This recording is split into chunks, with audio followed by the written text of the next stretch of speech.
बिस्मिल्लाहिर्रहमानिर्रहीम। हाँ जी, ये करंट लेक्चर उसी होमोजीनियस इक्वेशन के हवाले से कंटिन्यू है। इसमें हम मोस्टली ऑब्जेक्टिव्स एमसीक्यू की डिस्कशन करेंगे, जो बोर्ड लेवल पे या एंट्री लेवल पे तो मस्ट हर बच्चे की ये ज़रूरत है, तो इन चीज़ों को कंफर्म करें। हाँ जी, इस वक्त यही वाली होमोजीनियस इक्वेशन है ax² + 2hxy + by² = 0, जिसमें ये a b और h का कंसेप्ट आपके सामने है। x² का कोएफिशिएंट a है, y² का कोएफिशिएंट b है, और जो प्रोडक्ट टर्म xy है उसका कोएफिशिएंट है 2h। इन पर बेस करते हुए हम कुछ इंफॉर्मेशन कंटिन्यू कर रहे हैं। हाँ जी, पहला क्वेश्चन है find the pair of lines. इसका वो पेयर ऑफ लाइन बना दें। दूसरा क्वेश्चन है वो जो दो लाइनें बनेंगी, फर्ज करें एक लाइन ये बन गई, एक लाइन ये बन गई, ये दोनों लाइनें आपने ड्रा कर दी या शो कर दी कि ये दो लाइनें हैं। अगर कोई कहे इनकी स्लोप्स बता दें हर एक की कौन कौन सी है। दूसरा अगला क्वेश्चन हो सकता है उन दोनों स्लोप्स का सम बता दें, उन दोनों स्लोप्स का प्रोडक्ट बता दें। क्या हमें पहले लाइनें फाइंड आउट करनी पड़ेंगी या डायरेक्ट फार्मूला चलेगा? तो वो फार्मूले बनाने की कोशिश हो रही है कि आप डायरेक्ट लाइनें भी बता सकते हैं कौन सी है, उनकी स्लोप्स भी बता सकते हैं, उनका सम, उनका प्रोडक्ट डायरेक्ट डील कर सकते हैं एक एक लाइन में। वो हमारा कंसेप्ट है। हाँ जी, देखिए प्रीवियस लेक्चर जो इससे पिछला लेक्चर गुजरा उसमें हमने इससे एक पेयर ऑफ लाइन बनाई, यानी कि वो जो डिवीजन बाय एक्स स्क्वायर करने के बाद। अभी ये नहीं कहा जा रहा कि वो सारा काम आप रिपीट करेंगे, बस आपने वो लेक्चर सुन के यूं देख लेना है कि इससे जो पेयर ऑफ लाइंस बनी वो कौन सी थी, वो ये और ये। जब ये दो लाइनें बन चुकी तो फिर इन लाइनों का अब आपको कहा जा रहा है ये लाइनें कंटिन्यू करते हुए इन लाइनों से स्लोप्स बता दें। तो स्लोप आपके पास y = mx + c, ये हमारा 4.3 में हमने लाइन बनाने का फार्मूला पढ़ा, जिसमें जो x का कोएफिशिएंट है वो स्लोप होती है। तो अब x का कोएफिशिएंट ये है, इधर x का कोएफिशिएंट ये है, तो ये और ये आपकी स्लोप हो गई। सो m1 और m2। अब देखिए ये तो हो गए डायरेक्ट फार्मूले।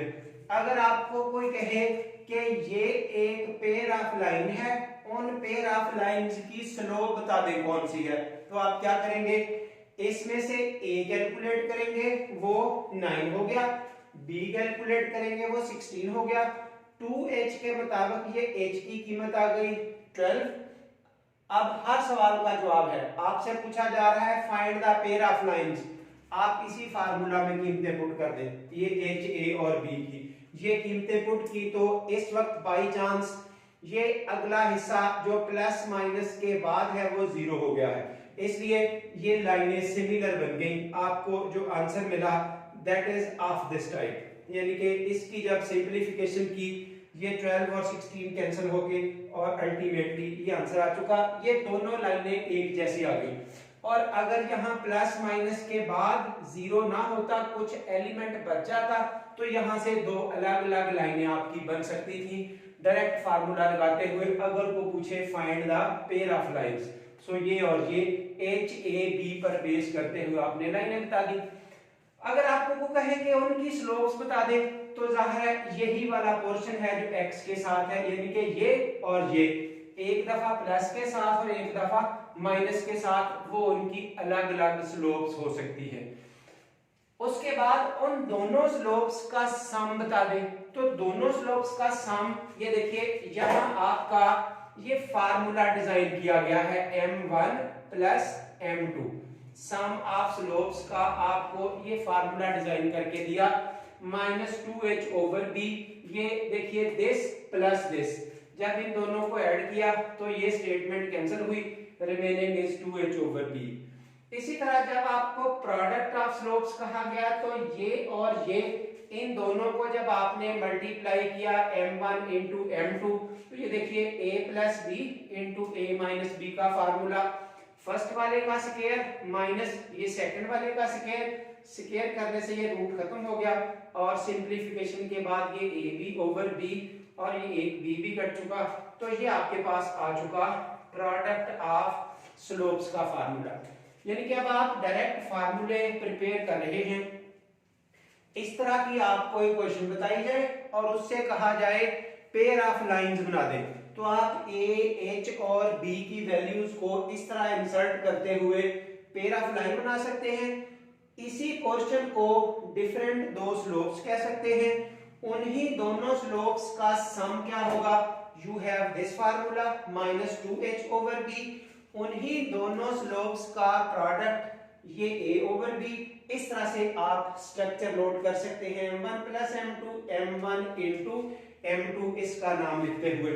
आप इधर देख लें, ये प्रॉपर करके दिखाया जा रहा है। ये क्वेश्चन लिखा, उसमें पेयर ऑफ लाइन बना दें, स्लोप्स ऑफ लाइन बना दें, सम ऑफ स्लोप्स बता दें, प्रोडक्ट ऑफ स्लोप्स बता दें, एंगल बिटवीन द लाइंस बता दें, एक्यूट एंगल बता दें। इस तरह क्या नहीं पूछा जा सकता। यानी कि एक एमसीक्यू है बच्चे के लिए किसी भी लेवल पर। जस्ट एमसीक्यू एंट्री टेस्ट हो या एनटीएस हो या नस्ट हो या कोई और बड़ा दायरा हो, तो सबका यही स्ट्रक्चर चलता है और उस वक्त हमें शॉर्टकट रास्ते चाहिए होते हैं। So you have the shortcut one. चलिए जी, ये आपकी लाइन सम, ये आ गई दोनों की अलग अलग स्लोप्स, इस वक्त दोनों एक जैसी हैं। हाँ जी, उसके बाद सम ऑफ स्लोप्स यहां से नोट कर सकते हैं। एक स्लोप अगर इतनी है, जब इसको मजीद ऐड करेंगे -3/4 और -3/4, जब इनको ऐड किया तो -3/2 हो जाएगा। आना तो यही है, ये तो नहीं कहा जा रहा स्लोप्स पहले निकालें दोनों। Just use the formula sum of slopes -2h over b, -2h over b sum of slopes का फार्मूला लगाइए। इसी तरह प्रोडक्ट ऑफ स्लोप्स, ये तो नहीं कहा जा रहा कि पहले आप वो दोनों स्लोप्स निकाल के फिर उनको मल्टीप्लाई करें। तो इस वक्त ये दो स्लोप्स है, -3/4 और -3/4, ये मिलके हो गया 9/16। बिल्कुल ठीक है। अब तो सामने निकाली हुई है, कैलकुलेटेड है। अगर ये कैलकुलेट किए बगैर काम करना पड़े तो just use the formula a over b जो आपने इधर क्रिएट किया हुआ है। Product of slopes, sum of slopes, इनके फार्मूले यूज करें। फार्मूले यूज करते हुए आपके सामने ये रिजल्ट। इसी तरह अगर कहा जाए एंगल बिटवीन द लाइंस, तो वो tan phi 2√h² - ab over a plus b। तो ये आपके पास अब लाइनें, क्योंकि स्लोप एक जैसी है, लाइनें पैरेलल हैं, इसलिए वो एक जैसी होगी और एंगल उनके दरमियान जाहिर है 0 का होगा। जब एक्यूट एंगल की बात करेंगे वो लेस देन 90 है, वो भी अंडरस्टूड है, 0 का ही होगा।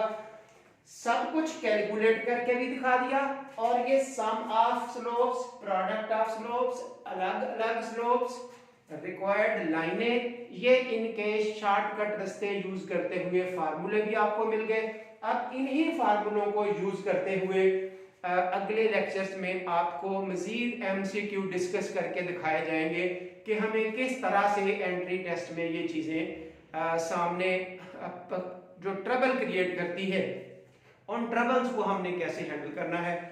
यहाँ तक अगर किसी बच्चे को कोई मसला हो तो वो ज़रूर कमेंट करके हमसे रब्ता कर सकता है। अदरवाइज हमारे चैनल को प्रमोट कीजिए। Thank you very much.